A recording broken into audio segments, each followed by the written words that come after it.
Most men don't know how to explain it. They just feel it, quietly, consistently, almost painfully. That instinct to pull away. To disappear for a while. To be alone. Not as an escape. But as a return. It's the pull toward solitude.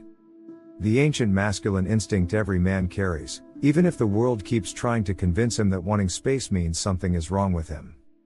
But solitude is not isolation. It's not withdrawal. It's not emotional weakness. For men, solitude is restoration. It's the environment where the masculine mind reorganizes itself, resets itself, and rebuilds itself. And today, more than ever, men are starving for it because the modern world is designed to kill solitude. Every notification steals your focus. Every screen demands your attention. Every social platform pulls you into arguments, noise, comparison, and chaos. Every day you're forced into stimulation, and never once allowed to sit with your own thoughts. A man who never sits with himself eventually forgets who he is. Stoics understood this deeply. They warned that the man who avoids solitude becomes consumed by the world, swept away by distractions, shaped by other people's emotions instead of his own principles. Marcus Aurelius wrote from battle camps surrounded by soldiers, commanders, chaos, yet he returned to solitude every single night. Because solitude is where men confront themselves without filters. And here's the paradox: men fear solitude. But they crave it even more. Deep down, every man knows he becomes sharper when he's alone. More honest. More disciplined. More aware of the direction his life is heading. When a man steps away from noise, his instincts activate. His strength increases. His judgment becomes clearer. His mind stops drowning. But society teaches the opposite. It tells men to be constantly available, constantly responsive, constantly connected. It warns them that stepping back means they're distant, cold, antisocial, emotionally immature. In reality, solitude is the foundation of a stable masculine mind.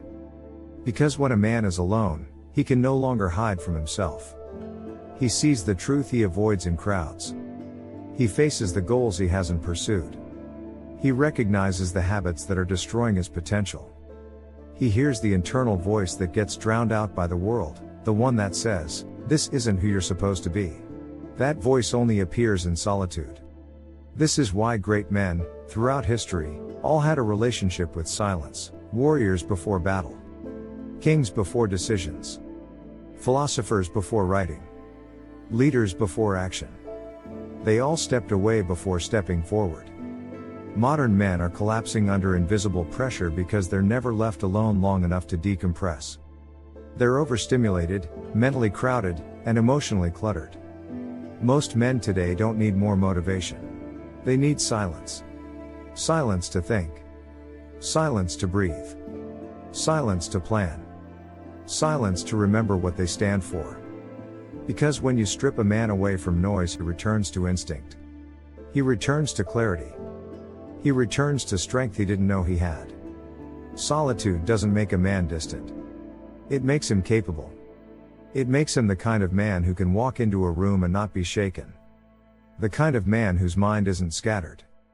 Whose emotions aren't controlled by the environment. Whose identity isn't borrowed from social approval. In solitude, a man becomes self-defined.